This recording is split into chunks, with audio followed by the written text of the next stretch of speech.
Kagawa opéré du pied n'est pas encore revenu, même si ça pourrait quand même. Face à Ashioka, Regan Charles Cook. Il va tenter de se mettre sur son bon pied. Magnier qui va armer peut-être. Gary Magnier, le voici, le tir est finalement cadré. Bruno, pas trop de monde du côté de Penn dans cette zone-là. Koita, qui vient se frayer un chemin. Koita, c'est intéressant, et la frappe de Koita à côté. De cette occasion, lui qui remplace Eric Boca sur ce flanc gauche. Peut-être un peu trop de liberté et qui manque finalement le cadre, là vraiment.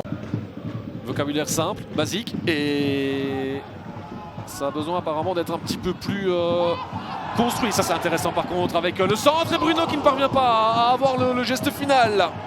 Et quel travail en tout cas de Daichi Hayashi. Gros travail aussi de Préviac là pour garder le ballon dans le rond central. C'est plus montré dangereux depuis 5-10 minutes là. Hendry, ça passe une fois. Hendry maintenant. Donnée quand même assez rassurante, vu le profil de l'adversaire pour Edouard Seal et les siens. Oh, ça c'est bien fait. Par contre, c'est un duel qui peut être important. Celui-là, Ashioka qui frappe, mais du gauche parvient pas à surprendre véritablement Lennart Moser. Koita face à Van Gunekten de nouveau. L'accélération de Koita qui arrête son effort. Ne se surprend pas, mais s'écarte quand même. Et finalement Bruno, quel geste! Oh, le geste il est magnifique de Gianni Bruno pour son 9e but de la saison et pour débloquer la situation pour Saint-Tron. Mais c'est l'équipe qui a eu le plus de tirs. Et ça vient à la base d'un Aboubakary Koita qui est aussi récompensé de sa bonne première mi-temps. Il n'y a pas eu beaucoup d'apports offensifs. Trudonner qui ont fait le déplacement, on revoit. Et ici il va arrêter son effort. Elle est s'ouvrir un angle. Bruno tout seul et le geste est juste superbe de Gianni Bruno pour venir ouvrir le marquoir. Alors il n'y a peut-être pas eu beaucoup de spectacle en attaque aujourd'hui dans cette première mi-temps. Bah alors ce but là de Bruno. Ouais, il fait un film. Koita. Ça a quitté cette fois Koita, il est passé à Aboubakary Koita. Et finalement l'intervention de Moser. Attention Dumont qui ne peut pas frapper. Hayashi, le voici.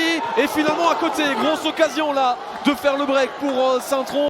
C'est Koita qui va s'en charger. Koita, c'est parti vers la première zone. Et justement, Tony Leistner, j'ai l'impression, ou est-ce que ce ballon a été dévié? Est-ce à nouveau ce fameux corner olympique? Je vous avoue avoir un doute par rapport à notre position, mais en attendant, Saint-Tron fait le break et on se demandait justement sur l'action précédente si un 0-2 à ce moment-ci du match ne serait pas positif, plus que positif. Et Koita, ouais, c'est un autobus. C'est un autobus.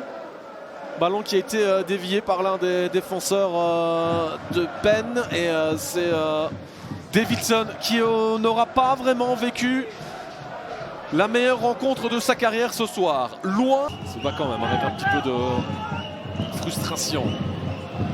Néanmoins, Bituzamala. Et pourquoi pas ici? Oh, ça c'est très bien fait. Finalement, il rate le plus important, le dernier geste.